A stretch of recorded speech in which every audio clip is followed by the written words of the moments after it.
নমস্কার বন্ধুরা, পারমিতার হেসেলে আপনাদের সবাইকে স্বাগত জানাই। আজকে আমি আপনাদের সাথে শেয়ার করব রেস্টুরেন্ট স্টাইলের আলু আর ক্যাপসিকামের একটি রেসিপি।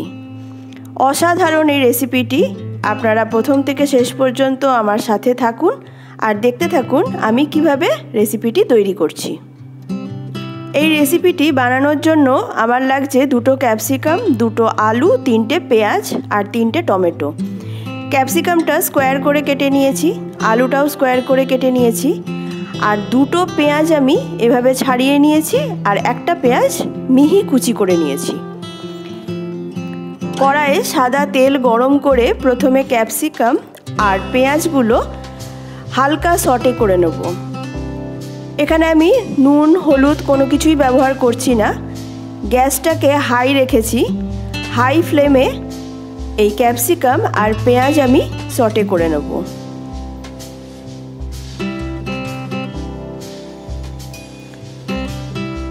এবারে এই ক্যাপসিকাম আর পেঁয়াজ আমি তুলে নেব, এর থেকে বেশি ভাজার কোনো প্রয়োজন নেই।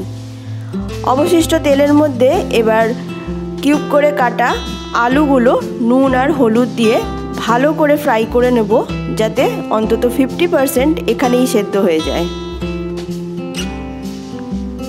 এখানে আমি ঢাকনা দিয়ে আলুগুলো ফ্রাই করেছি, যাতে ফ্রাইয়ের সাথে আলুগুলো 50% সেদ্ধ হয়ে যায়। বেশ লাল করে ভেজে নিয়েছি। এবার সব আলুগুলো তুলে নিলাম তেল থেকে। তেলের মধ্যে দিয়ে দিলাম একটা মিহি করে কুচানো পেঁয়াজ। পেঁয়াজটা এবার হালকা ব্রাউন করে ফ্রাই করে নেব। পেঁয়াজটা সামান্য মজে এলে এর মধ্যে দিয়ে দেব থেতো করা আদা, রসুন আর কাঁচা লঙ্কা। আপনারা চাইলে রসুন, আদা আর কাঁচা লঙ্কা বেটেও ব্যবহার করতে পারেন, তবে আমার কাছে থেতো করে এগুলো দিলে এর স্বাদ বেশি ভালো হয়। এবারে দেখুন গোল্ডেন ব্রাউন হয়ে গেছে। খুব বেশি কালো করে দেব না। এবার এর মধ্যে 3খানা টমেটো আমি গ্রেট করে রেখেছিলাম, সেটা দিয়ে দিলাম। সামান্য নুন দিয়ে এবার এটা খুব ভালো করে ফ্রাই করে নেব, যতক্ষণ না টমেটোর কাঁচা গন্ধটা চলে যায় আর টমেটোর জলটাও একটু শুকিয়ে যায়। তারপরে এর মধ্যে কিছু বেসিক মশলা দেব, হলুদ গুঁড়ো, ধনে গুঁড়ো, জিরে গুঁড়ো আর কাশ্মীরি লঙ্কার গুঁড়ো। গুঁড়ো মশলাগুলো এবার এই পেঁয়াজ আর টমেটোর সাথে খুব ভালো করে ফ্রাই করে নেব, যেন সব কিছুর কাঁচা গন্ধ চলে যায়।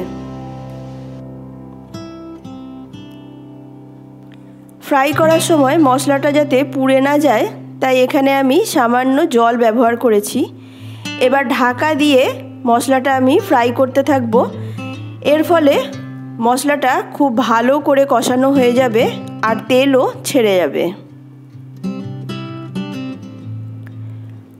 খুব ভালো করে মশলাটা কষানো হয়ে গেলে এর মধ্যে দিয়ে দেব ভেজে রাখা আলুগুলো। খুব ভালো করে সব কিছু নাড়াচাড়া করে নেব আর দিয়ে দিলাম এর মধ্যে 4টে চেরা কাঁচা লঙ্কা।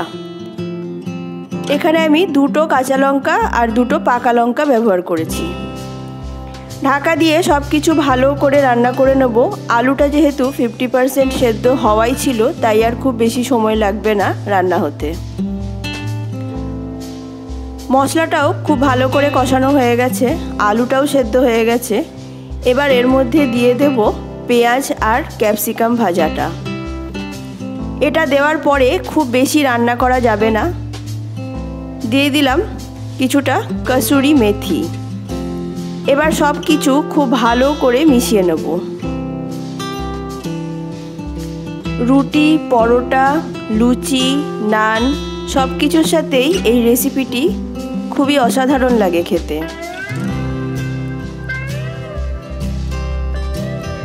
খুব ভালো করে সব কিছু মিশিয়ে নিয়েছি। এই রেসিপিটি আপনারা একেবারে শুকনো শুকনো করতে পারেন।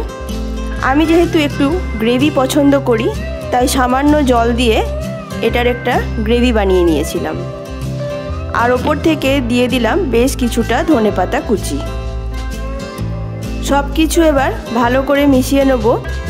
আপনারা চাইলে এখানে গরম মশলা গুঁড়ো ব্যবহার করতে পারেন, তবে আমার কাছে কসুরি মেথি আর ধনেপাতার ফ্লেভারটাই বেশি ভালো লাগে। কি দেখে লোভ লাগছে তো? তাহলে আর দেরি কেন, তাড়াতাড়ি বাড়িতে বানিয়ে নিন। আজকের এই রেসিপি যদি আপনাদের ভালো লেগে থাকে তাহলে আমাকে কমেন্ট বক্সে জানাতে ভুলবেন না কিন্তু।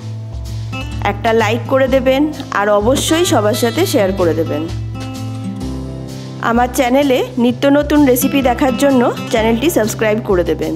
তাহলে আজকের মতন আমি আসি। আপনারা সবাই ভালো থাকবেন। নমস্কার।